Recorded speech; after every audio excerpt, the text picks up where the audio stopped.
starts and it's magic. Welcome back, everybody. I'm Sheldon Baker, you're watching Baker in the City, of course, only on CentralValleyTalk.com. And I have two lovely ladies here in the studio this afternoon, Tara Hamilton, yes, and Naomi Hendrix, and they're with Whole Farms Market. Farms Market, yes. I almost said that other place. Revive Cafe. Yeah, well, that would be good, yes, Revive Cafe. That's right. And you have a new business here in Fresno, yes, and tell us about it. Okay, well, I'm an organic farmer. My family's been doing that. And so we were making farm truck deliveries, and we found that people needed more than just the fresh fruits and vegetables. If people got sick, or they couldn't prepare their own meals, or they have a busy lifestyle, then they wanted to eat healthy food, but the options available in the valley don't fill that need. And so we started to do juicing till dinner. Which is a surprise, though, isn't it, with being that we're in such a great agricultural area? You think that you would have we really an should abundance have. of things, yes. Exactly, like in India, where they grow so much produce, it's hard to eat meat or processed food because everywhere you have the fresh produce. And that's really what we should have here, is an abundance of farmers markets, an abundance of farm stands, but that's not what we see. We see the abundance of fast food. And so we went to juicing till dinner, and then we went into raw food, and that's how I met Naomi. We took some of her raw food classes, and it really jump-started me because I've been doing just salads and thinking I'm going to eat cold food for the rest of my life, and she showed me how to prepare intricate, exquisite dishes, including appetizers, entrees, desserts, and it opened up this whole world where when I ate, I felt more energetic. So you're the co-founders, two of the co-founders of your business. Yes. You had been in farming. Yes. Yes, you and your family, from what I We understand. still are, yes. Okay, but you decided to open up a regular shop. Yes. In other words, which is, let's say, in downtown Fresno. And you, Naomi, you have a background in teaching Yes. cooking. Correct. Okay. And I'm a certified healing food specialist, so that I've collaborated with Tara and made the menu that we serve currently. And we have beautiful photography that presents the pictures of the food that we serve. So you can come down and taste and learn. We teach classes right there at the store on Saturdays. January 15th will be our next class. Okay, and of course they can call or go online, go onto your website and find out about that. And one of our viewers says you're certified what specialist? I think, did you say you were a certified specialist? So they Yes. want to know what? Certified healing food specialist. Okay. And when are the classes? Yes. At Revive Cafe, January 15th. At 1:30. At 1:30, correct. Okay. It's and they also ask, so we'll give it out now. Of course, we'll give it out during the course of the show. WholeFoodsOnline.org. Whole Farms. Whole Farms. Online. Okay, see there, I knew I would happen. WholeFarmsOnline.org. So I even wrote correctly here. I know it. So WholeFarmsOnline.org. I'll try not to mess it up again for the remainder of the show. So that is the website, or you can Google it. You've got a lot of things there. When you go to Google, and Right. a lot of information that's there. You've had a lot of publicity since you've opened up, which was last month, huh? Yes, November 22nd. That you opened, and you had a grand opening December 8th of this month. recently. Yeah, very good. So people don't eat well, huh? That's true. People are not healthy. They're overweight, obesity, diabetes is running rampant in the country. Eating the way you're saying to eat, preparing foods the way you're talking about it, is the way to go. Yes, and when we think about it, you were talking about us having a farmer's bounty in this county. We export 12.2% of all agricultural product for the state of California, which translates to $5.3 billion. And yet we have the fewest people consuming those fruits and vegetables, the highest rate of obesity, and the highest rate of diabetes. And so we really need to be concerned about that, because people say, well, why am I sick? And they go and they take pills, or they take what they think is, some miracle drug. Well, what we put into our bodies affects what our bodies output. And so people really have to start realizing that. 50 years ago, when there wasn't that much stuff sprayed on our food, we could get away with it for longer. But right now, we have to worry even for our children, not becoming autistic, not having ADHD and all these other things. We really go back to the basics. And I love it because it's not asking you to spend more money. So we have to eat anyway. We have to buy food anyway. So if we buy the right kind and we prepare the right kind, we'll be healthier.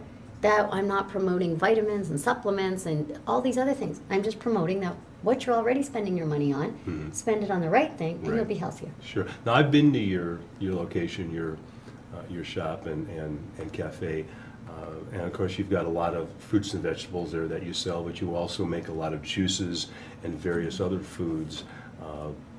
Is it, and you're able to go in there and really have a regular meal, right? Correct. You would serve that at the cafe? Yes. Yes? Yes, we do. Today's special, we have autumn chili, which this recipe won honorable mention at the Texas Chili Cook-Off.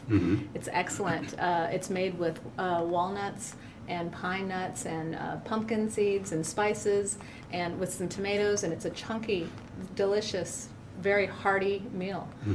We had a gentleman come in just earlier today wanting a soup and sandwich, and he walked out with a sunburger and a chili, and he loved it. So what's a sunburger? What's A sunburger would be prepared as a patty, and it has again nuts and seeds and no grains and spices, and we dehydrate them, and it's on an open face leaf with topped with avocado and tomato and a dill raw ranch. So, and it looks like a burger. It would look like a regular hamburger, so that's why you. And it's got the it. same texture. And so we call them nut-based, but for example, my son hates walnuts.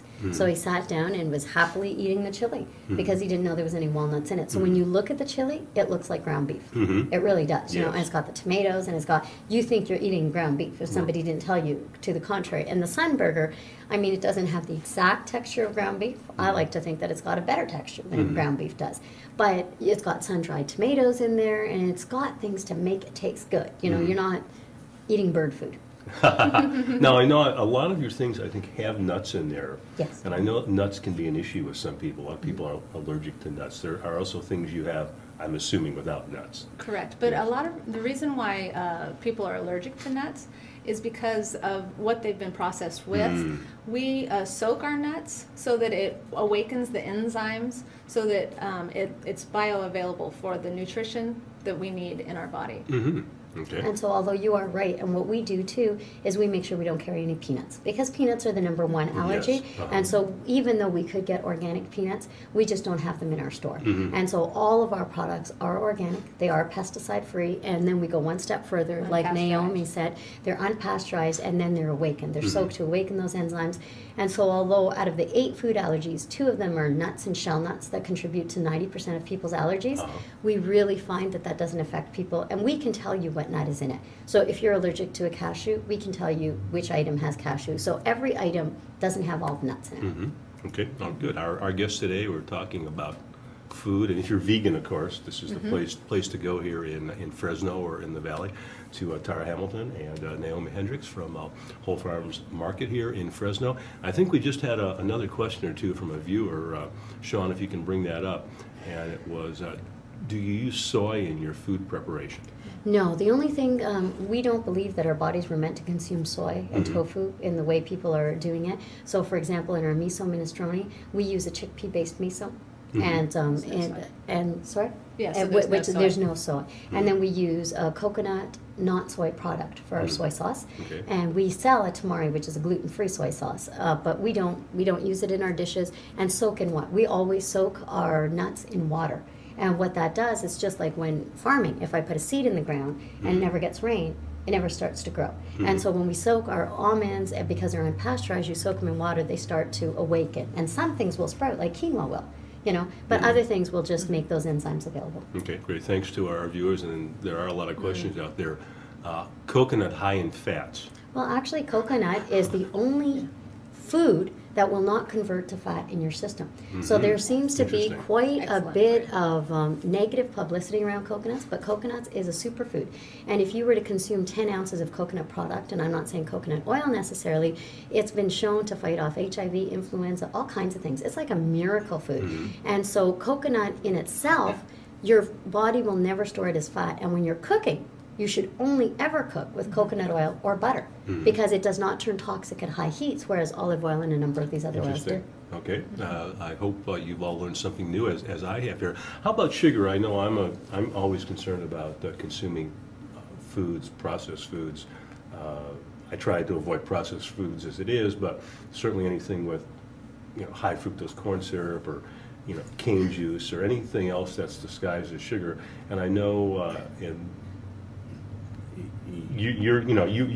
you put up the stop sign to that too. Yes. And there's alternative sweeteners that you use. Absolutely, all of our food, all of our desserts are sugar-free, wheat-free, dairy-free, sugar. Well, I already said sugar-free. Yeah. Fructose-free, anything free. It's all natural fruits. We would use dates as a sweetener, or we would use coconut sugar that is dried, and so just the natural sugars are what we need in our body. Okay, we hear a lot too, or at least I do, and I think probably our viewers do as well. We hear a lot about stevia these days. Is that something you're a proponent of, or? We don't actually use it in the store. It is available at the farmer's market to buy it as a leaf, actually, and you can just put it in tea. It's the best form. We suggest, if you do like stevia, to buy it as a green leaf or buy it as from like a Frontier. We carry these spices. Frontier is a herbal organic spice, and they have it as a green, not white stevia, but green. Really interesting. Yes. So what we white do, would be processed. Sorry. right? Yes. And so what we do, for example, when we in the summertime when stevia is readily available, we'll use chocolate mint leaves, we'll use stevia, and we'll put them into our lemonade. And so that would be the only form that we would use stevia in. But by the time it's processed, it has that aftertaste that people don't like. So Right. the coconut sugar kind of tastes like toffee or like a malt ball. It's very natural, and you use it in small proportions like you would regular sugar. And then honey. I mean, if you're not diabetic, we promote local honey. We get it from Kingsburg, and we have Matthew's honey as well, and so it's good for fighting allergies, things like that. And then our raisins that we grow on our farm are unsulfured, pesticide free, and they're delicious. So we sweeten with raisins and dates. So everything I think I've heard, or in my research, everything that you sell or use, you try or does come from the Central Valley, comes from this area. Correct. Yes, Yeah. I mean, there's few products that don't, like bananas. We can't grow them here. We clearly need to import them, and we import them organic. Macadamia nuts. But everything that's available locally, we purchase locally, even if it costs us more. Okay, we've got a couple questions we'll take here, and then we're going to go to break, and then we're going to you're going to take us through a few recipes here. We're going to have some cooking on set. Are these ingredients available in the store? Yes. That you just talked Yes. about? Okay. And what about yogurt? Do you use yogurt, or are you proponents of We, that? I make a coconut yogurt, just out of coconut meat and the water. But the thing that's good about yogurt is it's good for our stomach, and so Naomi's going to show you about kefir. It's not a dairy kefir, but Yes. a grain kefir, and it's a probiotic that vegans use in place of yogurt. Okay, very good. Hey, thanks to all of you out there for asking a lot of great questions of both Tara and Naomi. We're going to take a break. When we come back, we're going to we're going to do some kind of coconut ball. It's a snowball. A snowball, okay. That's the first recipe we're going to concoct here at CentralValleyTalk.com, so come on back.